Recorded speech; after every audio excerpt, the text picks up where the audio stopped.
Hi friends, ನನ್ನ ಹೊಸ ಪ್ರಯತ್ನಕ್ಕೆ ನಿಮ್ಮ ಆಶೀರ್ವಾದ ಬೇಕು. ಇದು ನಂದು ಫಸ್ಟು ಗೋವಾ ಟ್ರಿಪ್ಪಿನ ಪ್ಲ್ಯಾನಿಂದನೇ ನನ್ನ ಬ್ಲಾಗ್ ಸ್ಟಾರ್ಟ್ ಮಾಡ್ತಾಯಿದ್ದೀನಿ. ನನ್ನ ಹೆಂಡ್ತಿ ಬರ್ತಡೇ ಇರೋದ ಕಾರಣ ನಾನು ಫಸ್ಟು ನನ್ನ ಹೆಂಡ್ತಿಗೂ ಹೇಳ್ದೇನೆ ಗೋವಾ ಟ್ರಿಪ್ ಪ್ಲ್ಯಾನ್ ಮಾಡಿದ್ದೆ. ಅವಳು ಫಸ್ಟ್ ಫ್ಲೈಟ್ ಇರೋದ್ರಿಂದ ಅವಳಿಗೆ ಏನೂ ಹೇಳಿಲ್ಲ, ಸರ್ಪ್ರೈಸ್ ಕೊಡೋಣ ಅಂತ ದೃಷ್ಟಿಯಿಂದ ಪ್ಲ್ಯಾನ್ ಮಾಡಿದ್ದೆ.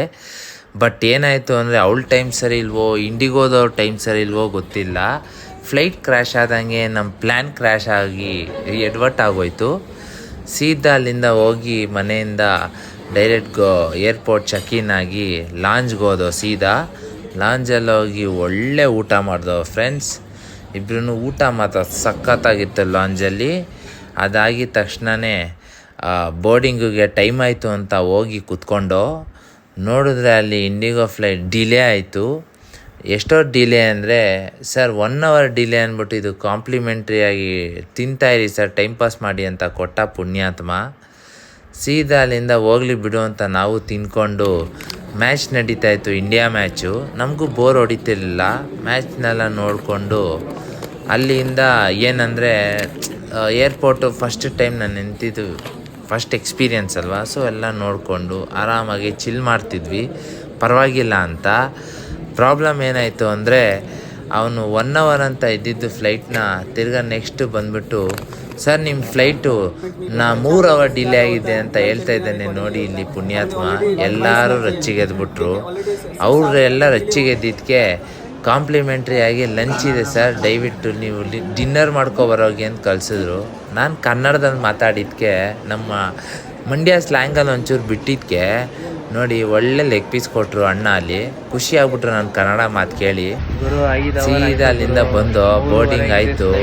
ಬಸ್ಸಲ್ಲಿ ಕೂತ್ಕೊಂಡು ಮೇಲೆ ನೋಡಿ ನನ್ನ ಮಾತುಗಳನ್ನ ಕೇಳಿಸ್ಕೊಳ್ಳಿ. ಇಂಡಿಗೋದವರು ಫಸ್ಟು ಫ್ಲೈಟ್ ಎಕ್ಸ್ಪೀರಿಯೆನ್ಸು ಸಖತ್ ಡಿಲೇ ಮಾಡೋಕ್ಕೆ ಕೊಟ್ಟರು. ಈಗ ಬೋರ್ಡಿಂಗ್ ಆಯಿತು, ಈಗ ಫ್ಲೈಟ್ ಹತ್ರ ಹೋಗಬೇಕು, ಹೋದ್ಮೇಲೆ ಮಾತಾಡೋಣ ಫ್ರೆಂಡ್ಸ್. ಫಸ್ಟ್ ಫ್ಲೈಟ್ ಇವಳು ವರ್ಸ್ಟ್ ಎಕ್ಸ್ಪೀರಿಯೆನ್ಸ್ ಅಂತ ಇದ್ದಾರೆ, ನೋಡೋಣ. ಬಲ್ಗಾಲಿಟ್ಟು ಫ್ಲೈಟ್ ಒಳಗಡೆ ಎಂಟ್ರಿ ಕೊಟ್ಲು ಫಸ್ಟ್ ಫ್ಲೈಟ್ ಅಂತ. ಸೊ ಅವಳು ಖುಷಿ ಪಡಲಿ ಅಂತ ವಿಂಡೋ ಸೀಟ್ ಬುಕ್ ಮಾಡಿದ್ದೆ, ನೋಡಿ ಎಕ್ಸ್ಪೀರಿಯೆನ್ಸ್ ಮಾಡಲಿ ಅಂತ. ನೋಡಿ ಎಂಥ ಒಳ್ಳೆ ಲೈಟಿಂಗ್ಸು, ತುಂಬ ಚೆನ್ನಾಗಿತ್ತು ಎಕ್ಸ್ಪೀರಿಯೆನ್ಸ್ ಅಂತ ಅಂದ್ಲು. ಸೀದಾ ಅಲ್ಲಿಂದ ಗೋವಾಗಿ ಇಳ್ದು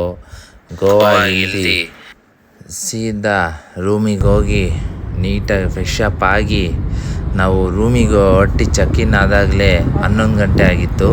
ಸೊ ಅಲ್ಲಿಂದ ಡೈರೆಕ್ಟ್ ಗೋವಾ ಕ್ಯಾಸಿನೋಗೆ ಹೋಗಿ ಕ್ಯಾಸಿನೋಲ್ಲಿ ಬರ್ಡೇ ಸೆಲೆಬ್ರೇಟ್ ಮಾಡೋಣ ಅಂತ ಇಷ್ಟ ಆಯಿತು. ಸೊ ಬರ್ಡೇ ಎಲ್ಲ ಸೆಲೆಬ್ರೇಟ್ ಮಾಡಿ, ಇದೇ ನಮ್ಮ ಕ್ಯಾಸಿನೋದು. ಡೇ 1 ಬ್ಲಾಗ್ನ ಮುಗಿಸ್ತಾ ಇದ್ದೀನಿ ಇಲ್ಲಿಗೆ ಗೋವಾಲಿ. Thank you so much. ನಿಮ್ಮ ಸಪೋರ್ಟ್ ಹೀಗೆ ಇರಲಿ. Please follow and subscribe. Thank you.